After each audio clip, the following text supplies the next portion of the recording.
Okay, so I am sure by now you are probably wondering why they don't just come out and tell us. I mean, why is it that they don't want us to know about how we actually have a binary twin solar system?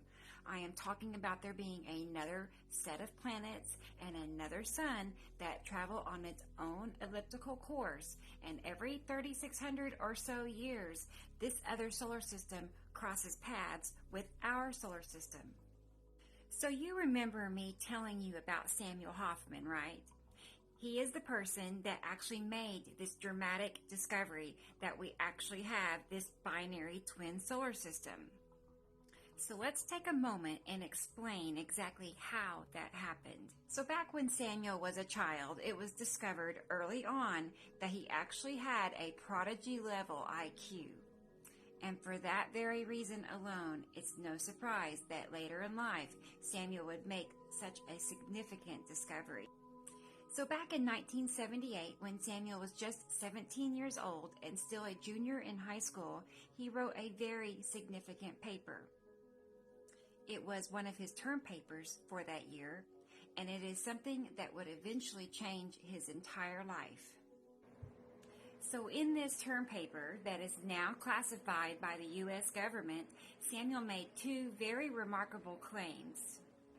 In this paper, he wrote about how he believed, based on his mathematical calculations, that we actually have a binary twin solar system. That, along with the fact that we actually live in an electrical universe, not gravitational. His teacher takes that paper and turns it in to a group at a local university. This is where the government gets involved. So long story short, the government waited until Samuel turned 18 and graduated high school, and then they showed up to talk to him about that paper he wrote. And ultimately, they forced him into signing a 30-year non-disclosure agreement to keep him from talking about it. That is when Samuel knew, beyond any doubt at all, that what he wrote in that paper was actually true. So after Samuel reluctantly signed that 30-year non-disclosure agreement, he turned around and asked them, "So why only 30 years?" To which they replied, "Because by the time this wears off, which will be in 2010, it's not going to matter what you say anyway, because no one will ever believe you." And why won't most people end up believing what Samuel says? It's because of these conspiracy theories right there. These conspiracies were purposefully created to help the government be able to explain away natural effects that are caused by our twin solar system, effects to our sky, sun, clouds, and weather. Now seriously, lying is nothing to these people, and there is truly no limit to the number of lies that they will tell us in order to keep everyone from knowing that these other planets exist, let alone from knowing that they're here right now, passing just outside Earth's atmosphere. This is why they go to all the trouble that they do to make people believe that the things that are happening in our sky are man-made. They want people to believe they're man-made so they won't realize that it's actually a natural event from these other planets. So with all of that being said, now let's talk about why they don't want us to know this other solar system exists. So like I was saying, the planets of our twin solar system are here right now. They are passing very close by Earth, just outside Earth's atmosphere. And two of these other planets are inhabited, the planets Nibiru and Saru.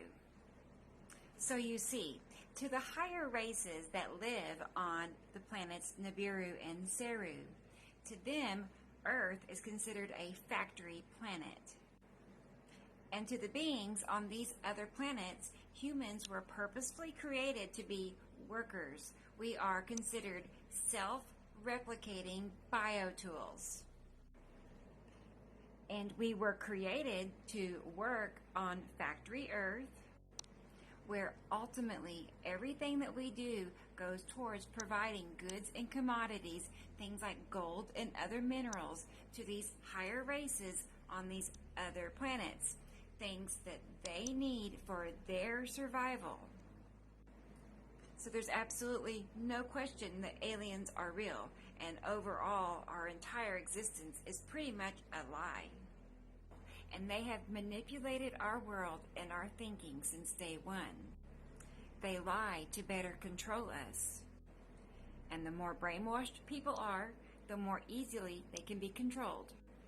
So now you have a better understanding as to what is really happening, how we have another solar system passing close by Earth that is affecting our sky and our weather, and how the government has created a long list of conspiracies to make people believe what they're seeing in the sky and weather are man-made, when really it's because of close passing planets. We also now know who discovered this other solar system and how, as well as the fact that aliens from other planets actually control Earth and consider Earth their factory. They don't have to invade Earth. Earth is already theirs. Next, we are going to start going into the 14 years of photographic documentation that I have to offer that back all of this up and support everything that I am saying. In the next episode, we will be talking about how to recognize what is a planet versus an asteroid, moon, and a craft. So I look forward to sharing these pictures with you. Part 4 coming soon.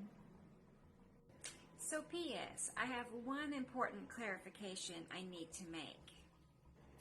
So when I say that Samuel Hofman discovered this other solar system, what I actually mean is that he is the person that discovered this other solar system during our particular lifetime.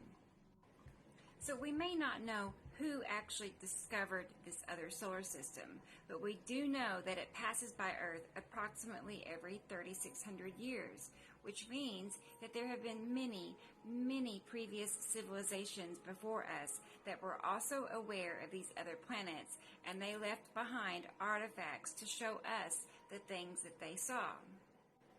So we're most definitely not the first or the last civilization that will see these planets. And no matter how all of this plays out, Earth will be just fine. So don't buy into the hype. The world is not ending, but this is a reset event. And in 3,600 years, there will be an entire new generation of people, and they too will marvel at the beauty of our binary twin solar system.